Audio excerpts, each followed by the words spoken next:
ज़िंदगी में जो सबसे इम्पॉर्टेंट चीज़ है वो इंसान के लिए सेल्फ इम्प्रूवमेंट है। आप अपने इर्द गिर्द लोगों को तो इम्प्रूव नहीं कर सकते अनलेस कि आप कोई बहुत इम्पैक्टफुल इंसान हो, लेकिन इंसान के हाथ में जो एक चीज़ अल्लाह ताला ने दी है वो ये दी है कि वो अपने आप को कितना इम्प्रूव कर सकता है। यूजुअली उसके लिए आपको गोल सेट करने पड़ते हैं अपनी इम्प्रूवमेंट के लिए, यानी कि आप गोल सेट कर सकते हैं। फ़र्ज़ करें आप अगर स्टूडेंट हैं तो आप गोल सेट कर सकते हैं कि आपने अच्छे ग्रेड्स लेने हैं। अगर आप नौकरी कर रहे हैं तो आप गोल सेट कर सकते हैं कि मैंने प्रमोशन लेनी है। हम सबको पता होता है कि हमारी सेल्फ इम्प्रूवमेंट के लिए गोल्स हमारे क्या क्या हैं, लेकिन हम लोग एक बड़ा अच्छा सा प्लान भी बना लेते हैं कि ये गोल्स हमें चाहिए। लेकिन यूजुअली जो दो चीज़ें हम इसमें काउंट नहीं कर रहे होते वो ये कर रहे होते हैं कि हमने उस गोल तक पहुंचना कैसे है या उसको एग्जीक्यूट किस तरह करना है। बहुत बार हुआ होगा, सबने इस तरह के ड्रामे बहुत किए हुए हैं कि एक डायरी निकल आती है जब इंसान बहुत ज़्यादा फ्रस्ट्रेट होता है, उसके ऊपर पूरा एक प्लान बनाया जाता है कि ये करना है, ये स्किल्स लर्न करने हैं, मैंने इतना वेट लूज़ करना है, उसके लिए पूरी एक डाइट प्लान भी बन जाता है आपका। या अगर आपकी स्किल्स है तो उसके लिए पूरा एक कोर्स बन जाएगा। कोर्स के लिए देखा जाएगा कि ये रोज़ जो है मैंने इतने चैप्टर्स करने या नहीं करने। तो ये जो हम लोगों के ये होता है कि जो वट है वो तो हम लोगों के लिए बहुत आसान होता है और वो हमें पता होता है हमने क्या अचीव करना है, लेकिन हमारे लिए एग्जीक्यूशन जो है वो बहुत मुश्किल होती है। तो इसके लिए कोई प्रिंसिपल्स होने चाहिए एग्जीक्यूशन के, लोग यूज़ करके उन प्रिंसिपल्स को एटलीस्ट अपने गोल्स अचीव कर सकें। तो अगर अपने प्रिंसिपल्स आप बनाने चाहेंगे तो मेरा ख्याल है इस टाइम लग जाएगा। अगर आपने अपने प्रिंसिपल्स बना लिए होते तो आज आप इस हालात में ना होता या मैं इस हालात में ना होता। तो इससे बेहतर है किसी सियाने बंदे से पूछ लें कि प्रिंसिपल्स ऑफ एग्जीक्यूशन क्या होने चाहिए। तो आज की वीडियो इसी चीज़ के बारे में होगी। एक किताब है जिसका नाम है 4DX या 4 Disciplines of Execution। It is written by Chris McChesney. तो इसमें बेसिकली ये बंदा तो खुद बिज़नेस कंसल्टेंट था और ये बिजनेसेस को सर्विसेज प्रोवाइड करता था कि वो अपने जो स्पेसिफिक गोल्स हैं या इंडिकेटर्स ऑफ सक्सेस हैं उनको किस तरह अचीव कर सकते हैं, specifically on what are the executions. क्योंकि एक बिज़नेस को यूजुअली पता होता है उसे क्या चाहिए, लेकिन उसे ये नहीं पता होता उसे कैसे चाहिए।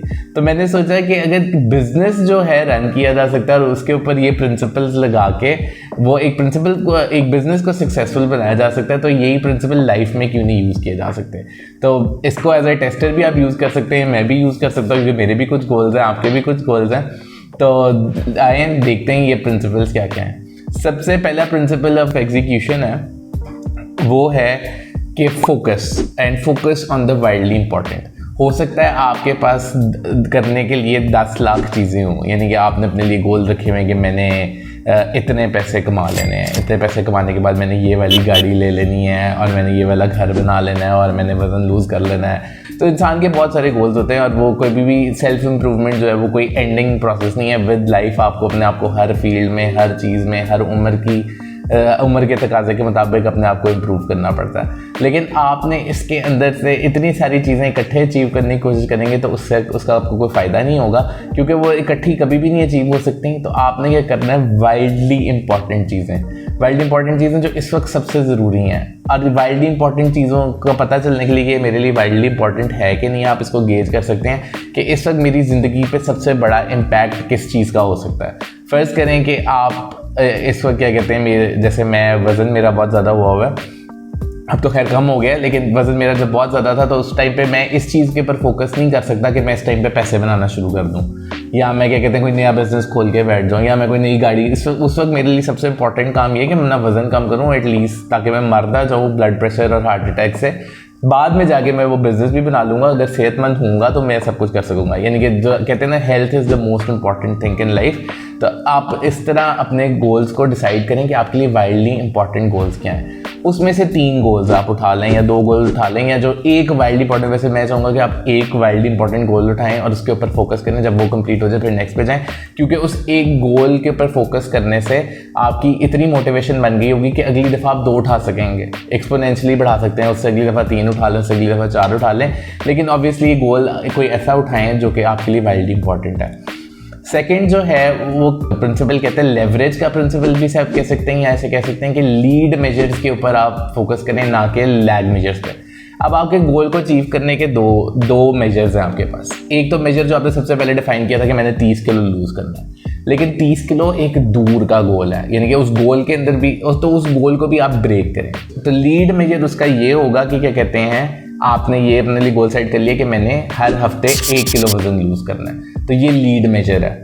अब उसके ऊपर जब आपको लीड मेजर मिल गया ना, लीड मेजर का आपको एक फ़ायदा ये होगा कि लीड मेजर्स को आप साथ साथ ठीक कर सकते हैं। फ़र्ज़ करें आपने कहा कि मैंने हर हफ्ते 1 किलो वज़न लूज़ करना है, उसके लिए आपने एक डाइट प्लान सेट किया और एक एक्सरसाइज रेजिमेंट सेट किया।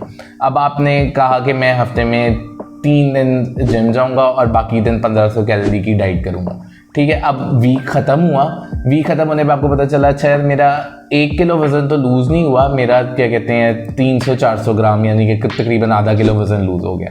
तो अब ये लीड मेजर बेसिकली आपको बता रहा है अच्छा इम्प्रूवमेंट आई है, लेकिन अभी उतनी इम्प्रूवमेंट नहीं आई है जितनी तुम करना चाहते हो। तो अब क्या करो, अपने डाइट प्लान और रेजिमेंट को थोड़ा और स्ट्रिक्ट करो।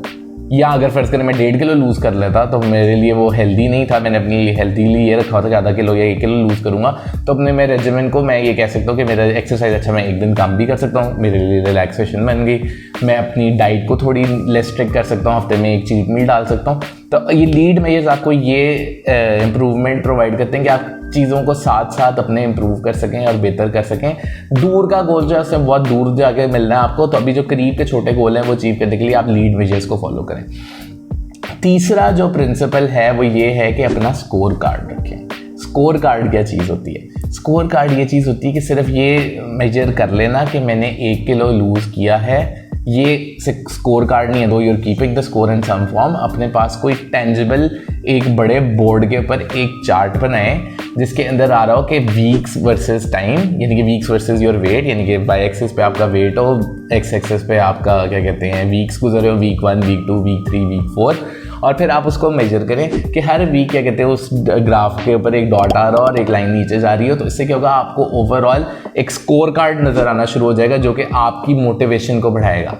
जब आप वीक के बाद आएंगे और वीक के बाद उस स्कोर कार्ड को देखेंगे, आप अपने आप को ये देख सकेंगे कि सिर्फ मैं 8वें वीक पे हूँ, मेरे पास सिर्फ ये प्रोग्रेस नहीं है कि मैं 7वें से 8वें वीक में कितना वज़न मैंने लूज़ किया। मेरे पास ये पूरी प्रोग्रेस है कि मैं जब वीक 1 पे स्टार्ट हुआ था और वीक 8 तक पहुंचा था, तो मुझे एक पूरी चीज़ नज़र आ रही है, मुझे अपनी प्रोग्रेस नज़र आ रही है। इससे मोटिवेशन आपकी और इंक्रीज़ होगी। तो ये स्कोर कार्ड आपने मेंटेन, अच्छा स्कोर कार्ड सिर्फ इस चीज़ का नहीं मेंटेन करना कि जो आपके गोल अचीव हो रहे हैं और जो लैग गोल है या सबसे अल्टीमेट गोल है उसके आप कितना करीब पहुंच रहे हैं। आपने स्कोर कार्ड इस चीज़ का भी मेंटेन करना है कि अच्छा ये अगर मेरा इस वज़न इस वीक में लूज़ हुआ था तो मेरी डाइट क्या थी, कितने कैलोरीज की मेरी डाइट थी और कितने आवर्स की मेरी एक्सरसाइज थी।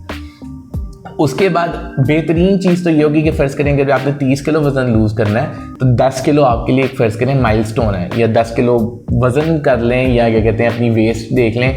वेस्ट आप कहते हैं कि मेरी 4 इंच कमर कम हो जाती है या 3 इंच कमर कम हो जाती है, तो वो मेरे लिए एक माइलस्टोन है कि मेरे लिए एक वेस्ट की एक पैंट का साइज़ चेंज हो गई, या एक शर्ट जो पहले मुझे एक्सेल आती थी अब मुझे लार्ज आना शुरू हो गई है, लार्ज आती थी तो मीडियम आना शुरू हो गई, तो ये माइलस्टोन है। तो अपने स्कोर कार्ड के ऊपर वो जो पर्टिकुलर पॉइंट है जिसके ऊपर आके आपका साइज़ चेंज हुआ उसके ऊपर एक सर्कल लगा लें।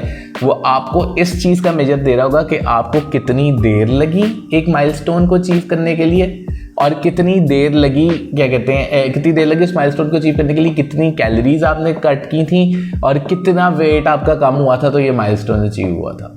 तो ये एक बहुत अच्छा प्रिंसिपल है। ये था आपका थर्ड प्रिंसिपल जैसे हमने कहा था कि स्कोर कार्ड मेंटेन करें। जो चौथा है वो थोड़ा सा मुश्किल है, लेकिन वो अगर आप उसको भी ऐड कर लें, और ये क्या कहते हैं थर्ड के साथ अच्छे तरीके से मैच भी कर रहा है कि अकाउंटेबिलिटी रखें।